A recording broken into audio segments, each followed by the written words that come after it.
Yo, bro, I really need that math, bro. I can't live without it. Once the season's over, I still need that snow. Yo, that guy looks loaded. Yo, bro. I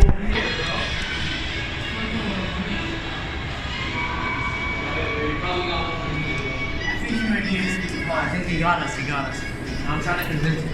Alright, let's see.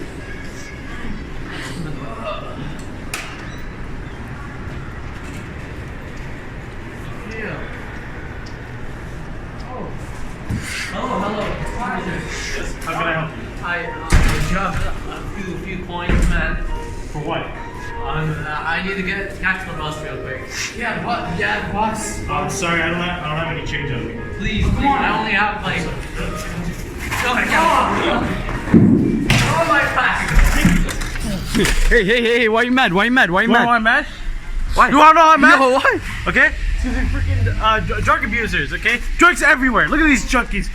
Always asking for the bus money, huh? Those taking my money.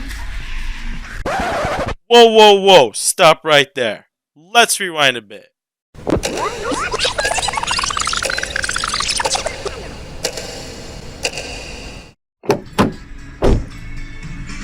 Oh, hi there. Allow me to introduce myself, as you probably don't know me. My name is Huzaifa Zafar. Today, we're gonna talk about drug abuse. Come on. Follow me. So what's the issue?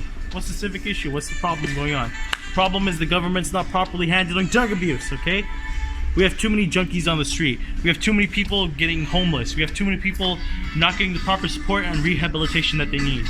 Okay? The war on drugs is a complete failure. People are going to jail for things that they don't have control over. Instead of helping people who need things to bond with and putting them in rehabilitation centers and supporting them, we're putting them into jail cells and making them feel like criminals instead of actually giving them the proper treatment they need. This affects the youth the greatest. There's increased drug use and drug abuse between youth. Youth can't focus in school, they're feeling depressed, and this links in with suicide in youth. The suicide rate and the drug use rate has gone up over time. Now let's see what they think about it. My parents kicked me out of the house, man. I'm in debt. My life is a mess. Can I have more change?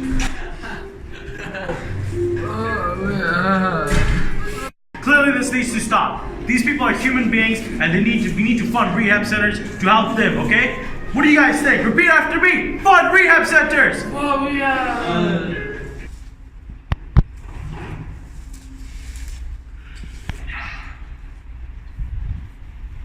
Let's talk more about the issue at hand. Drugs. Why do people use drugs? Well, there's many reasons. Some people use it because they're peer pressured, or they're just out of curiosity, because it's the cool thing to do. Maybe they grew up with parents who smoke or use drugs and utilize drugs, and this encourages them to use it since they're more likely to do so. If they see their parent doing the same thing, they will probably do the same thing. Another reason is because people have a sense, a part of human nature is to bond things, such as family, homes, and feeling close to loved ones. However, if those things get taken away from someone, and someone feels weak, they could try to replace these things with drugs to make them feel better about themselves. And that's how drug abuse starts.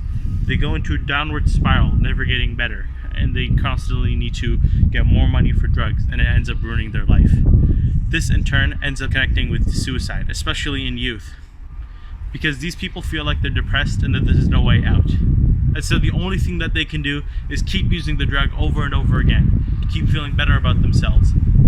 Otherwise, they have no choice but to commit suicide because they're not happy with their lives. Instead of getting these people the help that they need, the government is putting them into jail cells and making them feel like criminals about things that they can't control over themselves. They're addicted and they have withdrawal symptoms. People have a hole in their heart, a void in their heart. They're trying to desperately fill this void with drugs, money, women, material possessions, but these things will never fill the void in their heart. Instead of getting the help that they need, like social support, contact with family and friends, loved ones, financial support, we're throwing them into jail cells and making them feel like criminals instead of giving the help that they need. This goes on their criminal record, and then they have trouble finding jobs when they get out. This in turn adds to their depression and sadness. Why do you think the suicide rate is so high? Because nobody cares for these people. These people are human beings. But we don't treat them like human beings. Nobody treats them like human beings. The government is definitely not caring enough about these people. Have you ever been to Toronto and seen all the homeless people on the streets? Everywhere. But nobody seems to care. The government needs to support and fund rehab centers. We need to raise charity and help these people get back on their feet. We need to start drop-in centers to help these people. We can't have any more homeless people. These people are human beings. They have dignity. Now you might be wondering, how in the world does this tie in with the youth? Well, the youth are the ones that are using the drugs now, okay? Youths are using drugs. The drug rate and suicide rate has gone up exponentially, especially in youth due to these issues. Youth are using drugs and they're not getting the help that they need. They feel depressed. They come from a hard home life. Youth are the one who get homeless, okay? And this adds to our homeless problems. These people are robbed of their childhood. They're robbed of their future because they're given criminal records. The government isn't doing enough. And we need to do more. We can do better. In 1980 in Switzerland, there was a drug outbreak of heroin usage in public. Well, instead of putting these people into jail cells and deeming them criminals, they opened up heroin treatment centers where they could get high quality, clean heroin and clean needles to properly help them and support these people. Now, this ended up actually getting these people out and they ended up getting jobs because they didn't have a criminal record, and they got their life back together and they got treated for their addiction instead of having to worry about funding their addiction and their financial life collapses because of that. Whoa. Stop right there, Jose Fizafar 1.0. Let me speak for a second. Now, the reason that these treatment centers worked was because the people, the addicts, weren't focused on funding their drug addiction, but they were actually focused on getting their life back together. And there were actual people there at these treatment centers and rehabilitation centers to go financially support them, give them tips, physically and mentally support them, and socially support them, and be there for them, and get them back on their feet. And it worked. It has clearly worked. Now that I'm done talking, back to you, Jose Fizafar 1.0. Made all my points clear. I'm very passionate about getting these people back on their feet. We need to fund rehab centers and get these people back on their feet. These people are human beings, and just because they're addicted to drugs and need help doesn't mean that we should throw them into jail cells. I've made my point clear, and I'm signing out. Yo, you got any money for like a bus? No, I don't carry change, you sir. Yo, bro, you got change? No. Yo, you got money for a bus, bro? Yo,